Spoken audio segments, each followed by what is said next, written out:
जय हिंद साथियों, नमस्कार। मैं हूं ओम सर। मैं आपका स्वागत करता हूं आपके अपने चैनल ओजेडी कंप्यूटर इंस्टीट्यूट पर। आज का टॉपिक सुपर 50 क्वेश्चंस है जिससे आप ट्रिपल सी के एग्जाम में पास हो सकें। आइए हम आपको एक और महत्वपूर्ण सूचना देते हैं। आप ओजेडी के गोमती नगर संस्थान में ऑफलाइन पढ़ाई भी कर सकते हैं। यह संस्थान 2011 से स्टूडेंट का करियर बनाने में मदद कर रहा है। यहाँ ओजेडी प्लेसमेंट सेल के माध्यम से हजारों स्टूडेंट आज इंडिया की टॉप कंपनी में काम कर रहे हैं। यहाँ आपको digital marketing, website designing, graphic designing, software development training, artificial intelligence, machine learning, IoT जैसी ट्रेनिंग्स उपलब्ध कराई जाती हैं। यहाँ पर आप O level, triple C, Tally, GST, C++ जैसे कोर्सेज को भी आप ऑफलाइन क्लासरूम में इंडस्ट्री बेस्ट प्रोफेशनल्स के माध्यम से पढ़ सकते हैं। आज हम ट्रिपल सी एग्जाम से 50 ऐसे अति महत्वपूर्ण प्रश्न उत्तर को बताएंगे जिससे आप एग्जाम में 100% पास हो सकें।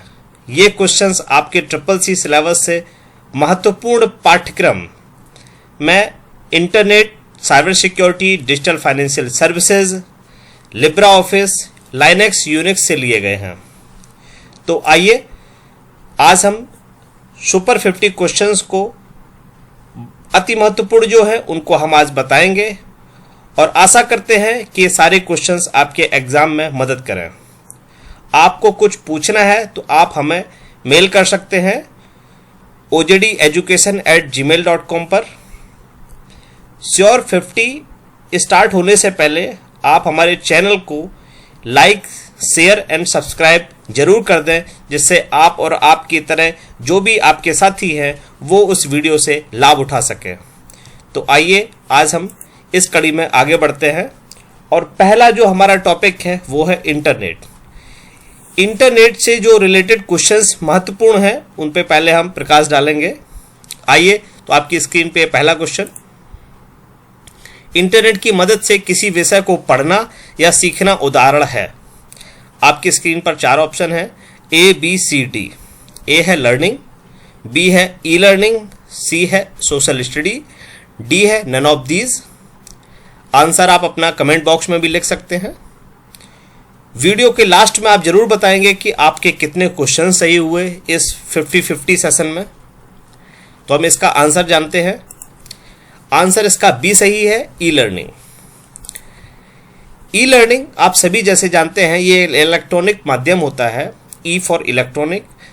इंटरनेट की मदद से किसी विषय को पढ़ने को ई लर्निंग ही हम कहते हैं। चलिए हम अगले क्वेश्चन की तरफ बढ़ते हैं। अगला क्वेश्चन आपकी स्क्रीन पर है, भारत में इंटरनेट किसके माध्यम से शुरू हुई थी। 4 ऑप्शन है आपके पास ABCD, BSNL, VSNL, MTNL, none of these. सही आंसर है बी, VSNL। इंटरनेट एक दूसरे से जुड़े कई कंप्यूटरों का जाल है जो राउटर एवं सर्वर के माध्यम से दुनिया के किसी भी कंप्यूटर को आपस में जोड़ता है। सूचनाओं के आदान प्रदान के लिए TCP/IP प्रोटोकॉल के माध्यम से 2 कंप्यूटरों के बीच स्थापित संबंध को इंटरनेट कहते हैं। इंटरनेट विश्व का सबसे बड़ा नेटवर्क है। आप सभी लोगों को सूचना के तौर पे एक बताना चाहूँगा कि internet world wide free of cost होता है, फिर भी हमें पे करना पड़ता है। तो हम इंटरनेट की सर्विस का पे नहीं कर रहे होते, हम लोग ISP को पे कर रहे होते, इंटरनेट सर्विस प्रोवाइडर को। तो इंटरनेट फ्री है बट इंटरनेट की सुविधा देने वाले ISP जो होते हैं उनको हम चार्ज पे करते हैं, जिसको हम इंटरनेट या ब्रॉडबैंड का जो रेंटल होता है वो हम पे करते हैं। चलिए इस कड़ी में आगे बढ़ते हैं थर्ड क्वेश्चन की तरफ। थर्ड क्वेश्चन है माइक्रो ब्लॉगिंग इसमें से किसका उदाहरण है। क्वेश्चन को ध्यान से पढ़ना है। ध्यान से क्वेश्चन को पढ़ेंगे तभी आप सही आंसर चुन पाएंगे। आपकी स्क्रीन पर 4 आंसर हैं ABCD, Twitter, Instagram, Facebook, none of these. सही आंसर इसका है Twitter. Twitter micro blogging platform है जिसे कुछ लोग सोशल मीडिया भी कहते हैं। अगर ट्विटर बाकी सोशल मीडिया से काफ़ी अलग है। ट्विटर में ट्वीट करने के लिए 280 कैरेक्टर लिमिट मिलती है और इतने में ही आपको बात खत्म करनी पड़ती है। मतलब वहाँ पे जो आप ट्विटर पे आप अपना पोस्ट करते हैं वो 280 कैरेक्टर ही लिख सकते हैं। तो चलिए अगले क्वेश्चन की तरफ आगे बढ़ते हैं। टेलीग्राम उदाहरण है। ऑप्शन आपके पास है, पहला ऑप्शन है सोशल साइट, दूसरा ऑप्शन है वेब ब्राउज़र, तीसरा है इंस्टेंट मैसेजिंग, चौथा है नन ऑफ दीज। आंसर को बहुत ध्यान से समझना है क्योंकि मिलते जुलते आंसर होते हैं।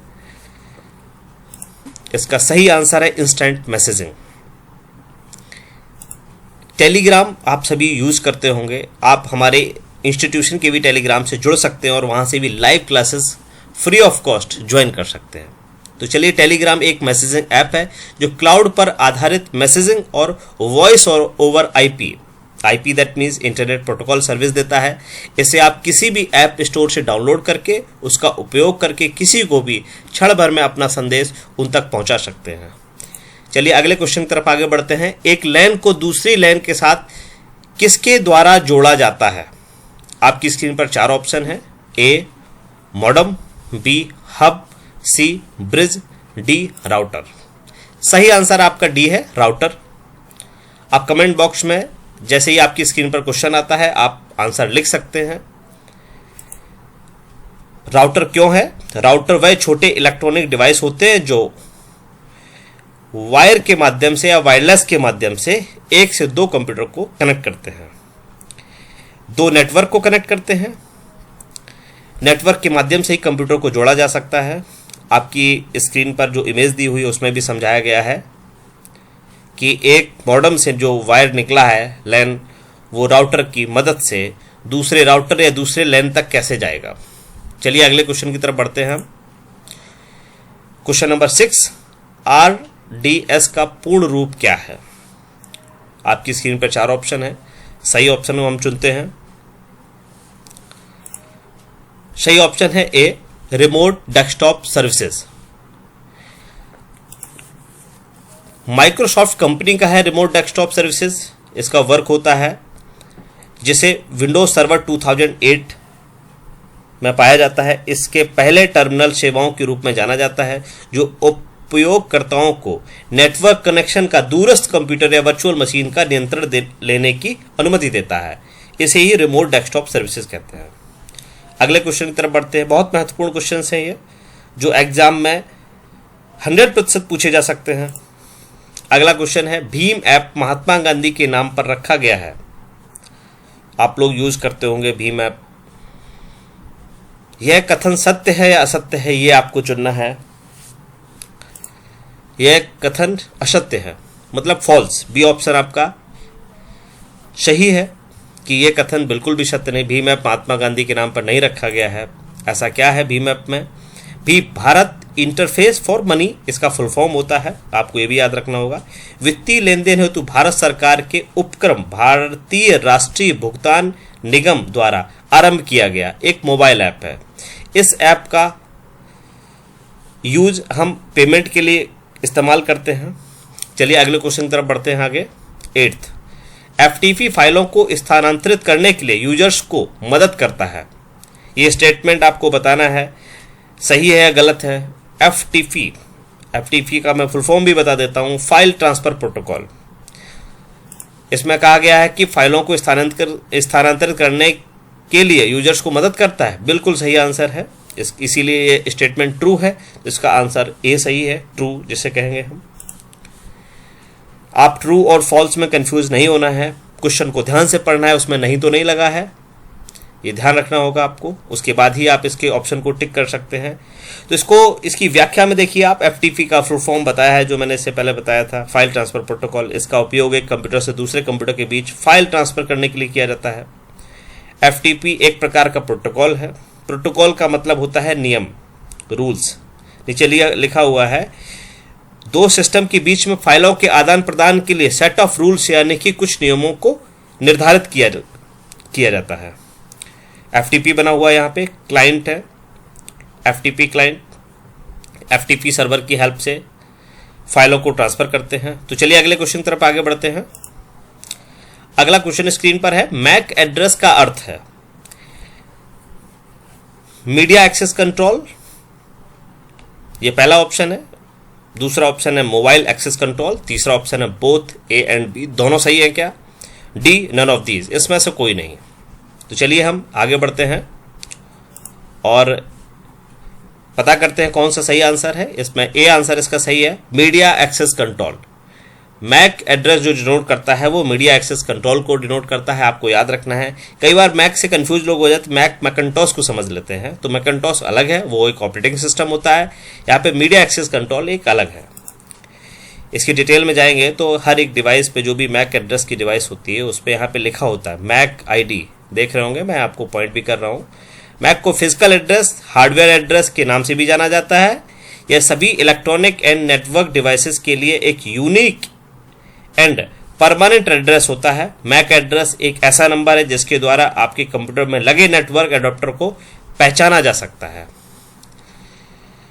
तो चलिए हम आगे बढ़ते हैं अगले क्वेश्चन की तरफ।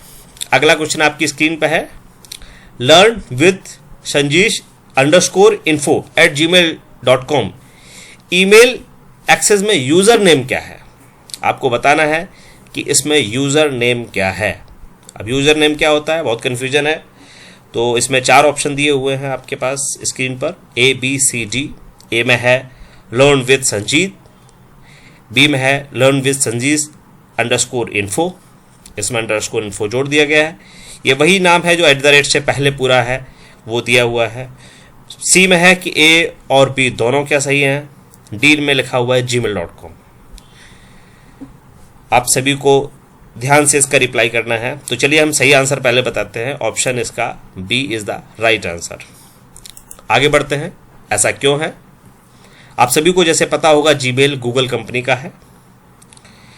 यहां यूजर अपना ईमेल अकाउंट मैसेज भेजने के लिए डोमेन का उपयोग करते हैं, जैसे Gmail is a domain name, Gmail हमारा डोमेन होता है। जो भी @ के बाद लगाया जाता है, जीमेल @yahoo मेल, ये सभी हमारे डोमेन होते हैं। इसके आगे जो लिखा होता है वो हमारा यूजर नेम होता है, इसीलिए आपका आंसर बी सही है। बगल में एग्जाम्पल लिखा हुआ है जेनी स्मिथ, ये आपका क्या है, यूजर नेम है। और ईमेल की जगह जो भी आपका डोमेन हो, जीमेल हो, याहू मेल हो, रेडएफ मेल हो, ये सभी क्या है, आपके डोमेन नेम है। ठीक है, चलिए आगे बढ़ते हैं।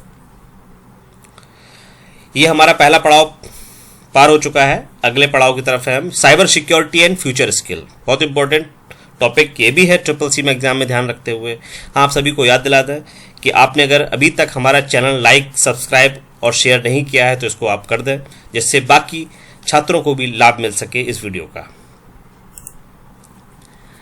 अगला क्वेश्चन आता है साइबर सिक्योरिटी से, फिशिंग से बचने के लिए हमें अपना पासवर्ड कितने दिनों में बदलना चाहिए। फिशिंग वर्ड आपने सुना होगा कभी। 90 दिनों के अंदर हमें अपना पासवर्ड बदल लेना चाहिए। डी आंसर इसका सही है, D is the right answer. Fishing एक तरह का साइबर क्राइम होता है जिसमें ईमेल और कंप्यूटर में खोली गई वेबसाइटों का उपयोग करके आपकी पर्सनल डिटेल चोरी की जाती है, जैसे कि बैंकिंग पासवर्ड, क्रेडिट कार्ड की जानकारी और डेबिट कार्ड के पासवर्ड आदि। आपको ध्यान रखना होगा कि इस तरीके के जितने भी अकाउंट आपके होते हैं उनका password time to time change करते रहिए आप। बाकी आपका फिशिंग के से बचने के लिए आपको 90 दिनों पासवर्ड बदल लेंगे तो आपके लिए आसान होगा। चलिए अगली क्वेश्चन की तरफ हम बढ़ते हैं आगे। कौन सा क्षेत्र वर्चुअल रियलिटी द्वारा प्रभावित नहीं है। नहीं है इस क्वेश्चन में लगा हुआ है, ध्यान देना है हर एक क्वेश्चन में। कौन सा क्षेत्र वर्चुअल रियलिटी द्वारा प्रभावित नहीं है। ऑप्शन आपकी स्क्रीन पे 4 है। ए एजुकेशन, बी सर्जरी, सी डाक सेवा, डी आर्किटेक्चर। तो चलिए सही आंसर है डाक सेवा। बेसिकली डाक सेवा एक ऐसा माध्यम है जिसमें आपका कोई भी इस तरीके से वर्चुअल यूज नहीं होता है। एजुकेशन, सर्जरी, आर्किटेक्चर ये सभी वर्चुअल के उदाहरण है। वर्चुअल रियलिटी एक कंप्यूटर सिस्टम है जिसका प्रयोग एक काल्पनिक दुनिया को क्रिएट करने के लिए किया जाता है, जिससे यूजर यह होने का प्रभाव रखता है कि वह उस दुनिया में है, ऐसा उसे प्रतीत होता है। चलिए अगले क्वेश्चन की तरफ बढ़ते हैं हम। पहली मान्यता प्राप्त IoT डिवाइस का क्या नाम है। याद रखिएगा पहली मान्यता प्राप्त। तो इसमें 4 ऑप्शन है। पहला ऑप्शन है स्मार्ट वॉच, दूसरा ऑप्शन है एटीएम, तीसरा ऑप्शन है रेडियो, चौथा ऑप्शन है वीडियो गेम। आप लोग अपना आंसर कमेंट बॉक्स में लिख सकते हैं और वीडियो के अंत में आप जरूर बताएंगे कि आपके इस वीडियो में कितने क्वेश्चन सही हुए। इसका आंसर एटीएम है। एटीएम आईओटी द्वारा पहली मान्यता प्राप्त डिवाइस है। बाकी भी डिवाइसेस आईओटी की ही है, बट पहली मान्यता प्राप्त बताई गई इसमें। एटीएम को बोलते हैं ऑटोमेटिक टेलर मशीन के आविष्कारक थे जॉन शेफर्ड बर्न। आईओटी उपकरणों में वायरलेस सेंसर सॉफ्टवेयर इनका यूज किया जाता है जो इंटरनेट के माध्यम से डेटा को ट्रांसफर करते हैं। इसमें दिया हुआ है mobile, smart watch, card reader, laptop, ATM, tablet, ये सभी आईओटी के ही एग्जाम्पल हैं। तो चलिए हम आगे बढ़ते हैं अगले क्वेश्चन की तरफ। अगला क्वेश्चन आपकी स्क्रीन पर है। विंडोज 2000 में सक्रिय निर्देशिका से कनेक्ट करने के लिए किस पोर्ट का उपयोग किया जाता है? क्वेश्चन को ध्यान से पढ़ना है। इसमें दिया गया है किस पोर्ट का उपयोग किया जाता है। चलिए हम इसका आंसर देखते हैं। ए बी सी डी में से कौन सा सही है? D option is the right answer, 389। एक ही डेटाबेस का प्रयोग करके सक्रिय निर्देशिका व्यवस्थापकों को एक संगठन की नीतियों को निर्देशित करके सॉफ्टवेयर को कार्यरत करने और महत्वपूर्ण नियमों को लागू करने की अनुमति भी प्रदान करता है। ऐसा विंडोज 2010 में सक्रिय निर्देशिका का कार्य है जो 389 पोर्ट का उपयोग किया जाता है जिसके दौरान। तो चलिए अगले क्वेश्चन की तरफ हम आगे बढ़ते हैं। अगला क्वेश्चन है, निम्नलिखित में से कौन एंटीवायरस सॉफ्टवेयर नहीं है? आपको याद रखना होगा एंटीवायरस सॉफ्टवेयर नहीं है। क्वेश्चन को ध्यान से पढ़ना है। ऑप्शन आपकी स्क्रीन पर है। ए एवीजी, बी कोड रेड, सी अवॉस्ट, डी मैकेफी। 4 ऑप्शन है। आप लोगों ने एंटीवायरस अपने कंप्यूटर पे इंस्टॉल कर रखा होगा, आपको पता है कि एंटीवायरस का पर्पस क्या होता है। चलिए हम आंसर की तरफ बढ़ते हैं। B is the right option, आपका बी सही है। बी आंसर है आपका कोड रेड। एंटीवायरस जो होता है वो एक ऐसा प्रोग्राम है जो कि कंप्यूटर में आने वाले वायरस को सर्च करके उन्हें कंप्यूटर से डिलीट करता है और कंप्यूटर में आने से रोकता है, जिससे हमारा कंप्यूटर या मोबाइल सुरक्षित रहता है। आप मोबाइल में भी एंटीवायरस इंस्टॉल करते हैं। चलिए हम आगे बढ़ते हैं अगले क्वेश्चन की तरफ। ये आपकी स्क्रीन पे 16 क्वेश्चन है। फेसबुक, माईस्पेस, वेबो सभी किस प्रकार की सेवा के उदाहरण है? बताना है कि फेसबुक, माईस्पेस, वेबो ये किस तरह का है। क्या ये ई लर्निंग है? पहला ऑप्शन। दूसरा ऑप्शन है सोशल नेटवर्किंग है। तीसरा वेब पोर्टल है। चौथा विकी। तो चलिए हम आंसर की तरफ बढ़ते हैं। ये तीनों ही सोशल नेटवर्किंग ऐप है हमारी। सोशल नेटवर्किंग दोस्तों, परिवार, सहपाठियों, ग्राहकों और ब्रांड ग्राहकों के साथ संबंध बनाने के लिए इंटरनेट आधारित सोशल मीडिया कार्यक्रमों का उपयोग करने के लिए यूज की जाती है। तो चलिए अगले क्वेश्चन की तरफ बढ़ते हैं। बहुत आसान सा क्वेश्चन था ये। Who is the father of artificial intelligence? आपको बताना है, बहुत ट्रेंडिंग सब्जेक्ट है। आप हमारे सेंटर पे भी आप आर्टिफिशियल इंटेलिजेंस की ऑफलाइन क्लासेस भी कर सकते हैं, ऑनलाइन इज ऑल्सो अवेलेबल। चलिए इसका आंसर बताते हैं। फिशर अडा is a father of artificial intelligence. इनको पिता कह सकते हैं आर्टिफिशियल इंटेलिजेंस का। आर्टिफिशियल इंटेलिजेंस बहुत ट्रेंडिंग टॉपिक है। आर्टिफिशियल इंटेलिजेंस का अर्थ है कृत्रिम दिमाग। ये एक ऐसा सिमुलेशन है जिससे कि मशीनों को इंसानी इंटेलिजेंस दिया जाता है ताकि वे इंसानों की तरह सोच कर काम कर सके। मशीन लर्निंग, आर्टिफिशियल इंटेलिजेंस और भी कई लैंग्वेज की यूज से आप अपना करियर भी बना सकते हैं। चलिए हम आगे बढ़ते हैं अगले क्वेश्चन की तरफ। क्वेश्चन नंबर 18, आप अपनी क्रिप्टो करेंसी कहां स्टोर करते हैं? 4 ऑप्शन आपकी स्क्रीन पर है। A bank account, B wallet, C floppy disk, D in your pocket. तो आपको बताना है कि आप कहाँ स्टोर करके रखते हैं crypto currency. Option B is the right answer, wallet. Crypto currency एक तरह की डिजिटल करेंसी होती है। यह एक तरह का डिजिटल एसेट है जिसका इस्तेमाल चीज़ों की खरीदारी या सर्विसेज के लिए किया जाता है। इस करेंसी को क्रिप्टोग्राफी का इसमें इस्तेमाल होता है। तो चलिए अगले क्वेश्चन की तरफ बढ़ते हैं। HMD स्टैंड्स फॉर, इसमें डी है ऑप्शन, इसका D is the right answer, head mounted display. HMD का फुल फॉर्म जो है हेड माउंटेड डिस्प्ले है। हेड माउंटेड डिस्प्ले का बहुत ट्रेंड है। आजकल बच्चे इसे हेलमेट माउंटेड डिस्प्ले के रूप से भी जानते हैं। यह एक ऐसा उपकरण है जिसे सिर पर पहना जाता है। हेड माउंटेड डिस्प्ले में वीडियो यूजर का उपयोग दो छोटे स्क्रीन में बदल देता है। एक आभासी वास्तविकता का उपकरण यह माना जाता है। इससे बच्चे गेम खेलते हैं और रियलिटी को महसूस करते हैं। उन्हें ऐसा लगता है कि गेम में वह अंदर जा करके खेल रहे हैं, जिसे हम HMD हेड माउंटेड डिस्प्ले कहते हैं। चलिए अगले क्वेश्चन की तरफ बढ़ते हैं।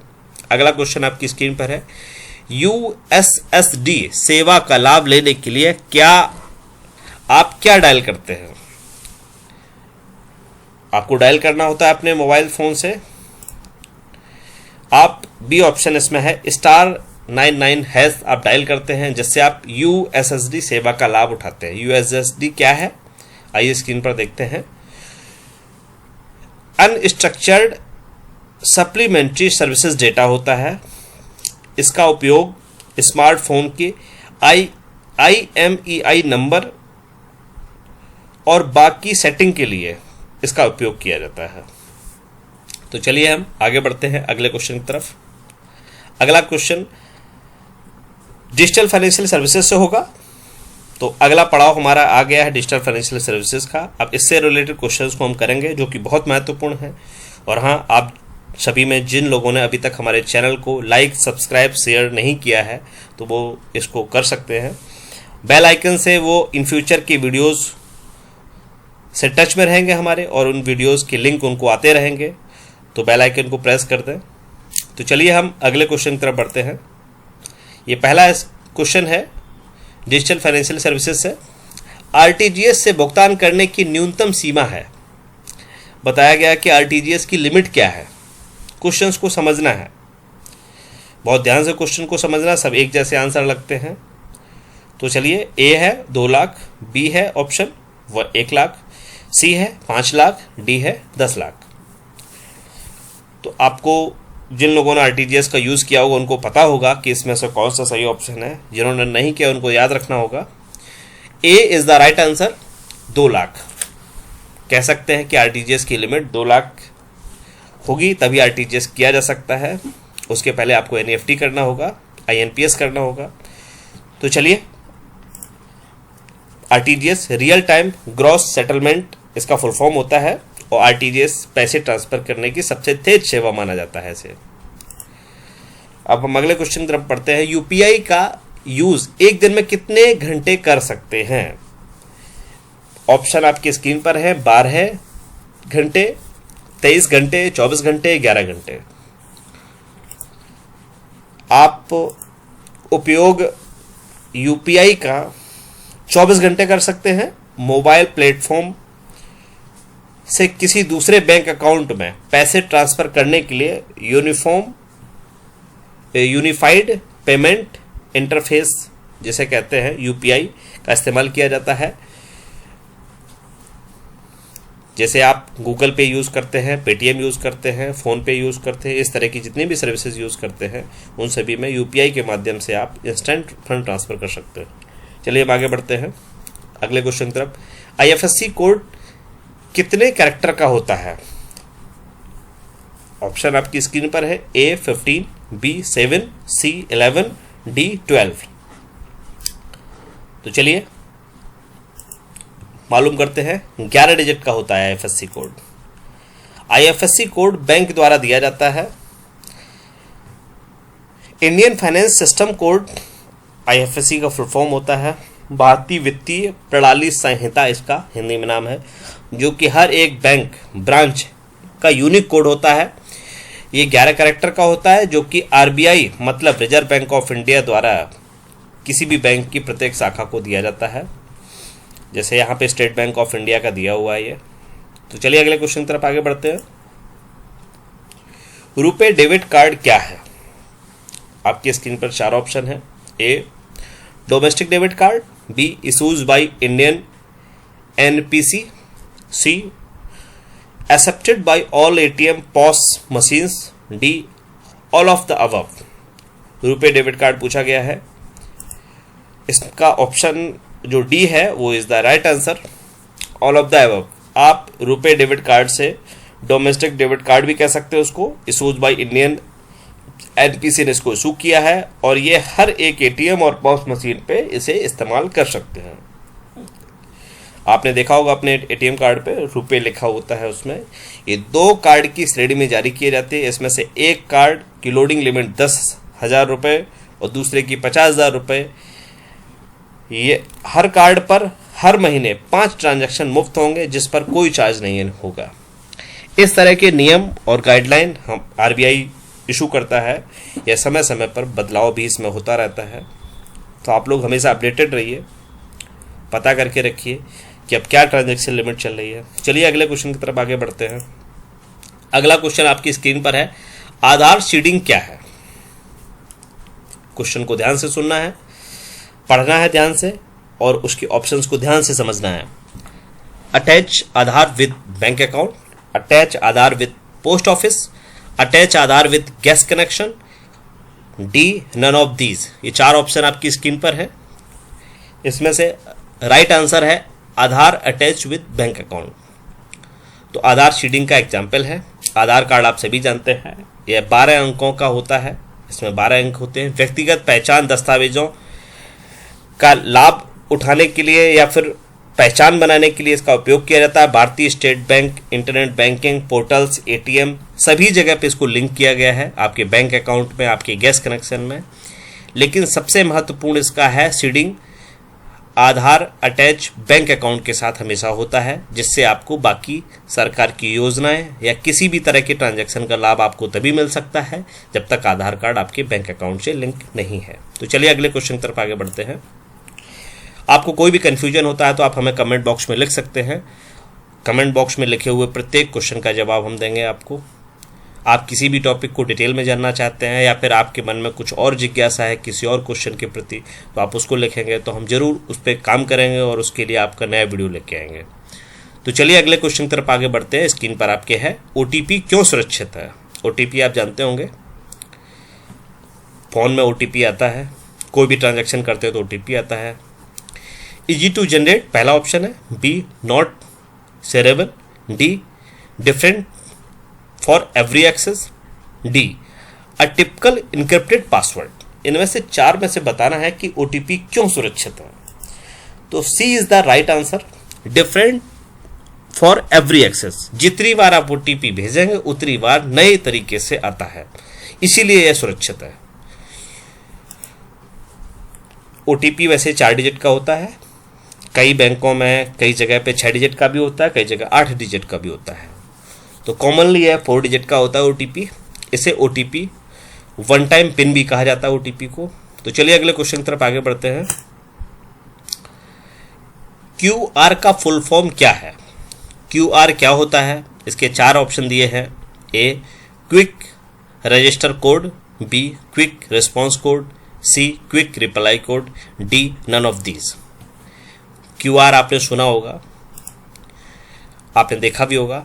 क्विक रिस्पॉन्स कोड होता है क्यूआर का फुल फॉर्म, और क्यूआर कोड का इस्तेमाल भी हम प्रतिदिन अपनी दिनचर्या में करते हैं। क्यूआर कोड का इस्तेमाल हर जगह होता है, जैसे कि किसी प्रोडक्ट को खरीदने बेचने के लिए यूज़ किया जाता है। यह एक तरीके का बारकोड होता है। बारकोड अपग्रेडेड वर्जन है कह सकते हैं हम। क्यूआर कोड से किसी भी प्रोडक्ट की डिटेल, प्राइसिंग को जान सकते हैं और हम पे कर सकते हैं अमाउंट को। तो चलिए हम अगले क्वेश्चन की तरफ आगे बढ़ते हैं। निम्न में कौन सा इंटरनेट बैंकिंग का एक लाभ नहीं है? इन्होंने बताया निम्न में से कौन सा इंटरनेट बैंकिंग का लाभ नहीं है, मतलब आपको ध्यान से पढ़ना होगा आंसर्स को, नहीं तो आपका क्वेश्चन गलत हो सकता है। तो चलिए हम आगे बढ़ते हैं, इसका आंसर पता करते हैं। इसका A is the right answer, gain higher interest rate, ये आपका राइट आंसर है।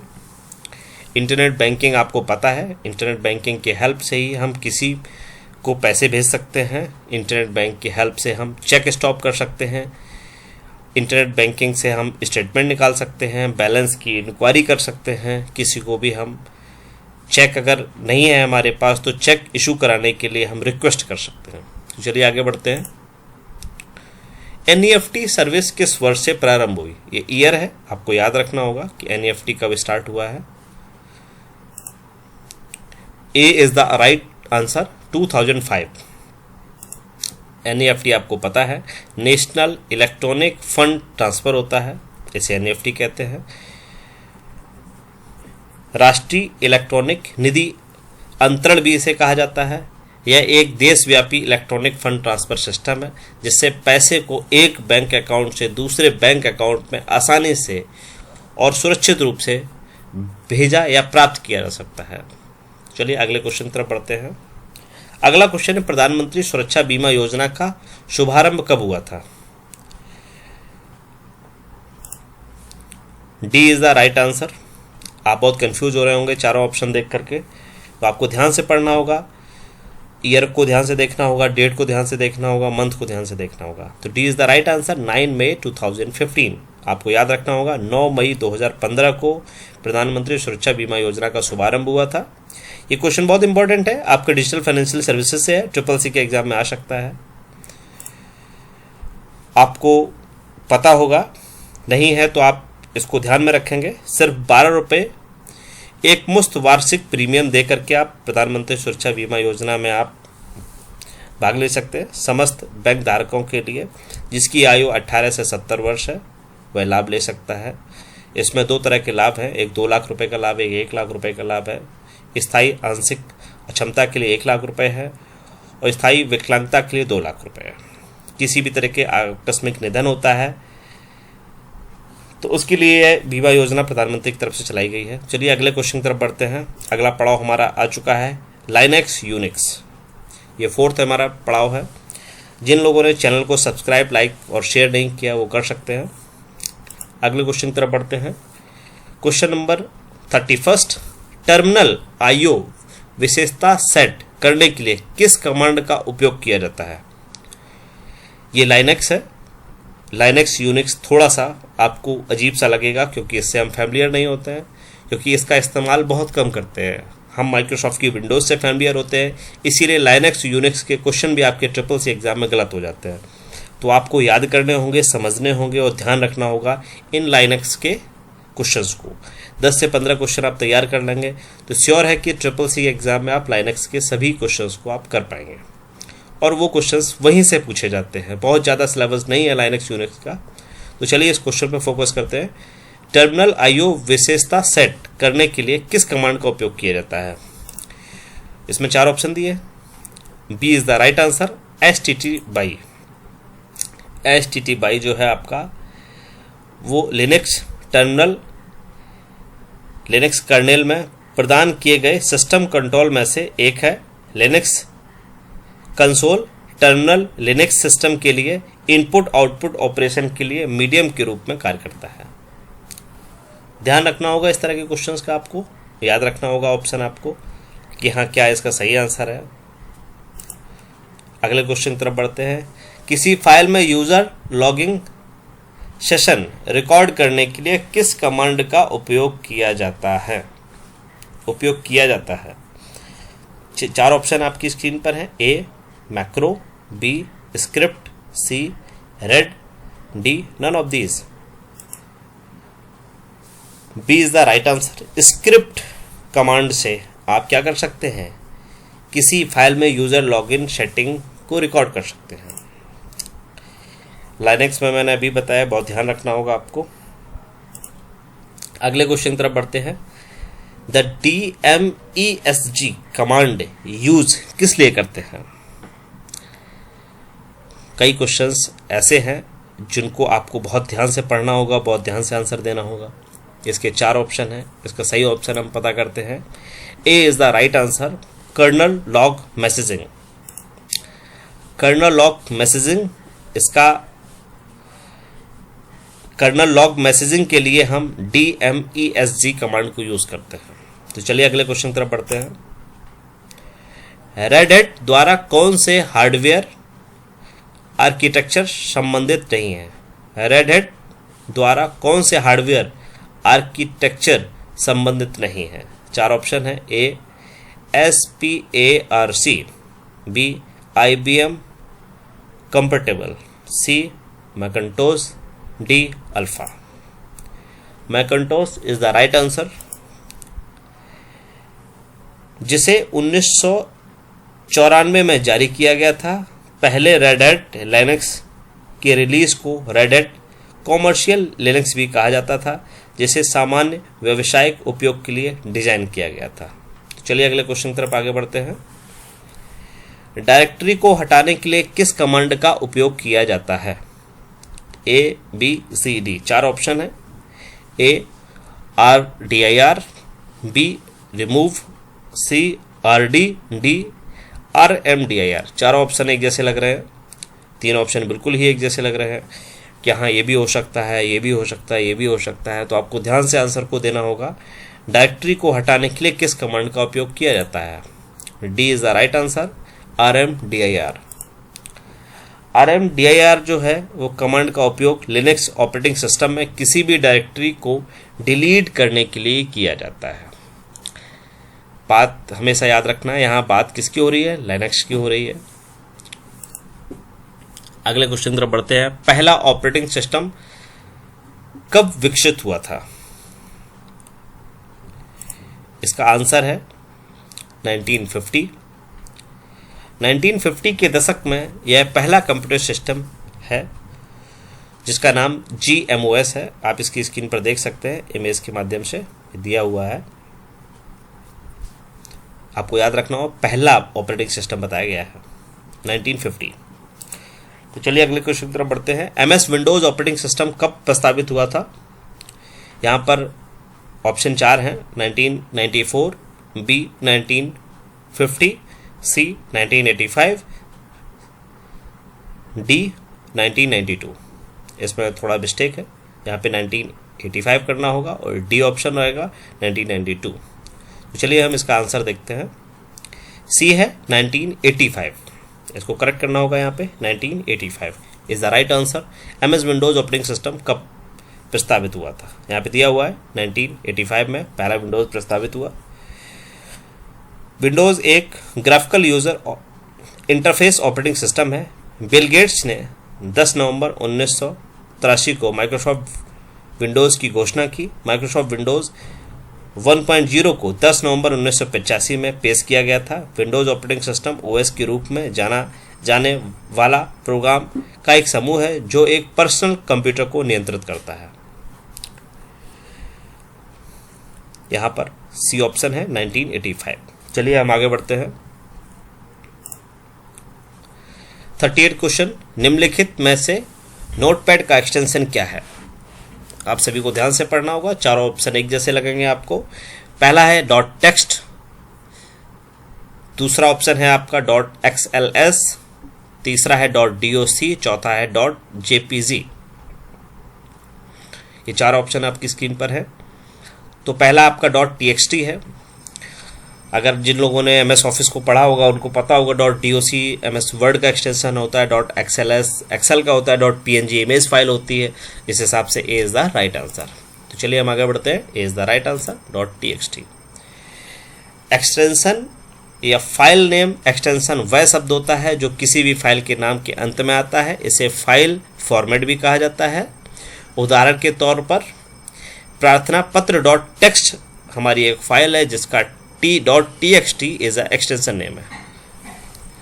तो चलिए हम अगले क्वेश्चन की तरफ बढ़ते हैं। 39 क्वेश्चन नंबर FAT। FAT का पूरा नाम क्या है? A B C D, इसमें चार ऑप्शन है। पहला ऑप्शन है फाइल एट्रीब्यूट टेबल, दूसरा ऑप्शन है फाइल एलोकेशन टेबल, तीसरा है फॉन्ट एट्रीब्यूट टेबल, चौथा है फॉर्मेट एलोकेशन टेबल।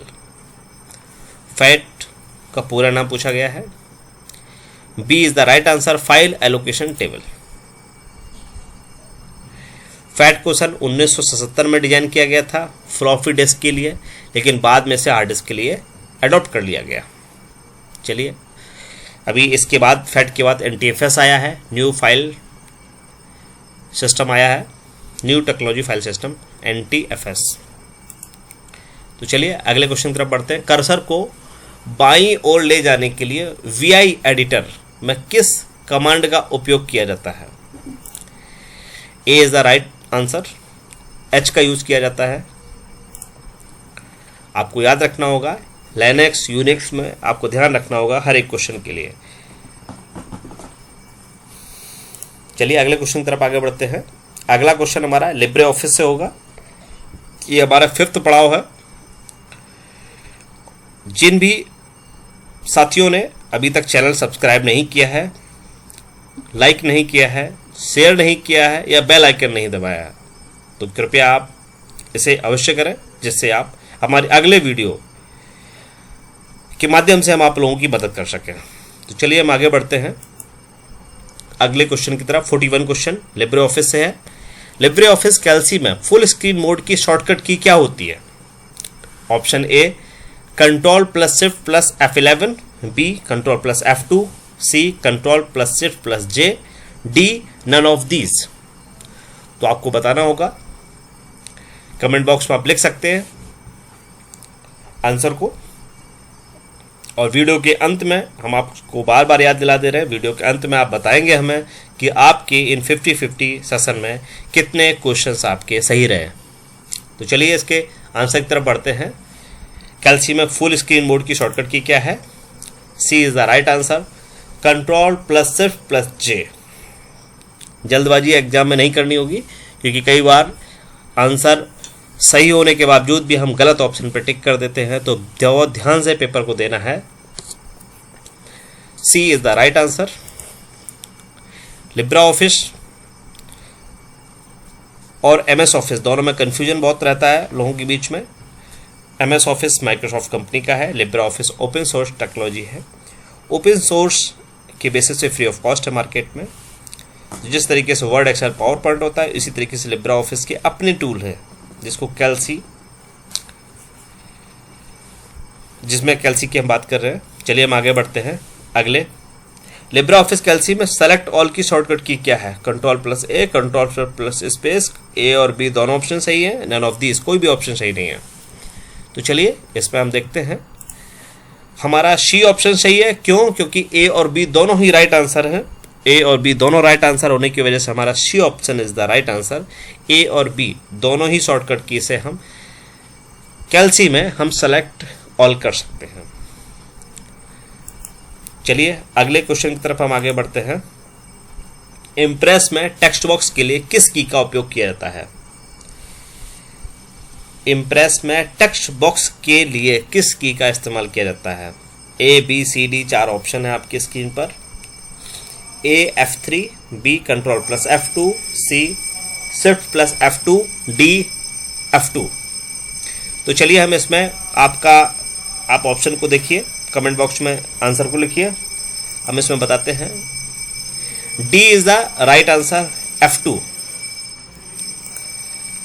अब हम इसके डिस्क्रिप्शन में जाते हैं। लिब्रा ऑफिस इम्प्रेस भी माइक्रोसॉफ्ट ऑफिस के MS पावर पॉइंट जैसा ही एक प्रेजेंटेशन प्रोग्राम है, जिसका उपयोग स्लाइड शो तैयार करने के लिए किया जाता है। इसमें हम अपनी इंफॉर्मेशन को ग्राफिक्स, मल्टीमीडिया के माध्यम से प्रेजेंट करते हैं।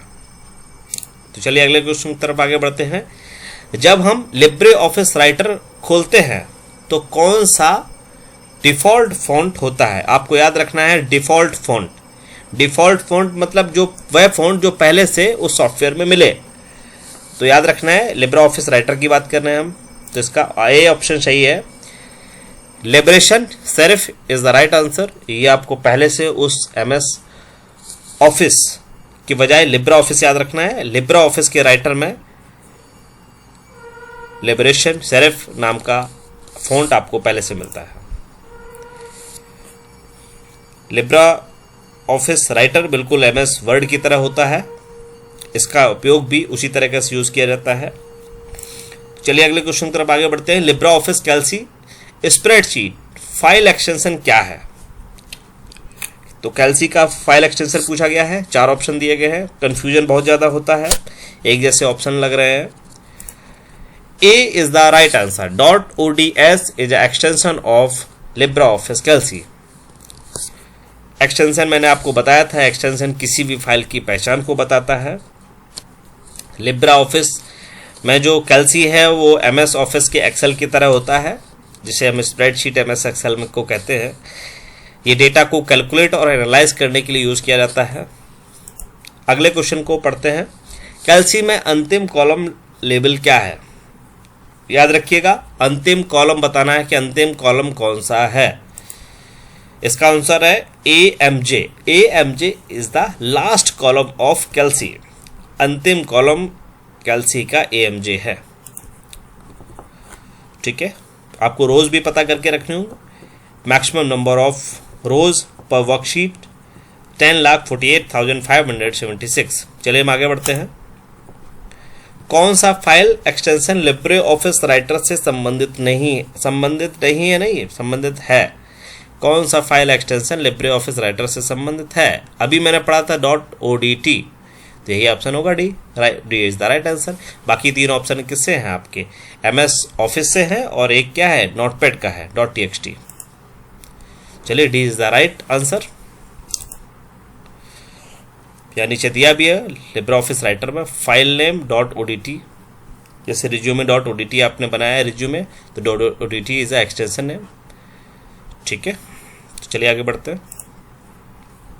48 क्वेश्चन। इम्प्रेस में न्यूनतम व अधिकतम जूम साइज प्रतिशत होता है। न्यूनतम और अधिकतम दोनों ही बताने हैं। ये कन्फ्यूजन में है क्वेश्चन थोड़ा, इसको अपडेट भी करना होगा। मैं आपको यही अपडेट कर देता हूँ। बी ऑप्शन इसका दिया है, लेकिन इसके डिटेल में दिया हुआ है। इसका ऑप्शन में इस तरीके का आएगा, आपके एग्जाम में जब भी आएगा। Minimum zoom percentage in Libra office writer is 20% minimum होता है और मैक्सिमम 600% होगा। तो बी जो ऑप्शन है वहाँ लिख के आएगा 20% से 600%। ए में कुछ और आएगा, सी में कुछ और आएगा, डी में नन ऑफ दीज आएगा। तो इस तरीके से आपका क्वेश्चन अपडेट करना होगा। तो चलिए हम अगले क्वेश्चन की तरफ बढ़ते हैं। तो आपको अगर ऐसा क्वेश्चन आता है इम्प्रेस में न्यूनतम या अधिकतम जूम साइज कितना है, तो आप क्या बताएंगे? 20 इज अ मिनिमम, और मतलब न्यूनतम जो है वो 20 है और 600% जो है वो मैक्सिमम है। आगे बढ़ते हैं। लिब्रा ऑफिस प्रिंट प्रीव्यू की शॉर्टकट की Ctrl+F2 होती है। ये स्टेटमेंट सही है या गलत, ये बताना है। तो ये स्टेटमेंट फॉल्स है।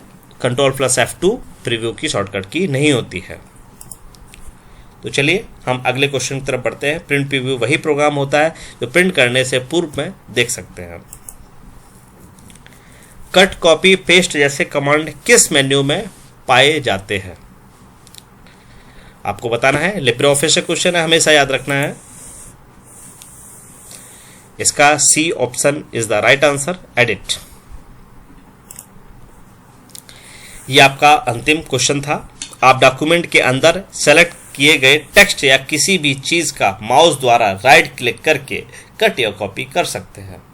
कट कॉपी की गई चीज़ें हमेशा पेस्ट की जाती हैं, कहीं न कहीं उनको ले जाना होता है हमें। तो चलिए, ये हमारे 50-50 सेशन के अति महत्वपूर्ण क्वेश्चंस थे। उम्मीद करते हैं आप लोगों ने बहुत एंजॉय किया होगा हमारे इस सेशन के दौरान। उम्मीद करते हैं आप लोग एग्ज़ाम में भी अच्छे स्कोर पाएँ। बेस्ट विशेज़ हैं हमारी पूरी टीम की तरफ से आप लोगों को। और अंत में मैं बस आप लोगों से ये कहना चाहता हूँ कि आप हमारे चैनल को लाइक कीजिए, शेयर कीजिए, सब्सक्राइब कीजिए, जिससे अगले वीडियोस बनाने के लिए हमारी पूरी टीम को अंदर एक मोटिवेशन रहे कि हमारा पिछला वीडियो इतना हिट गया। और हमें सजेशन देते रहिए कमेंट बॉक्स में लिख करके। हाँ, मैंने अभी सेशन के दौरान बताया कि आप लोगों के जितने भी आंसर सही हो, आप कमेंट बॉक्स में लिख के ज़रूर भेजिए कि हमारे 40 ऑप्शन सही थे, 40 क्वेश्चन सही थे, 35 क्वेश्चन सही थे। जितने भी आपके क्वेश्चन सही हैं उन सभी को कमेंट बॉक्स में लिख के भेजिए। आप लोग पढ़ते रहिए। Keep learning. All the best all of you. जल्दी मिलते हैं आप सभी लोगों से। Thank you. जय हिंद, जय भारत।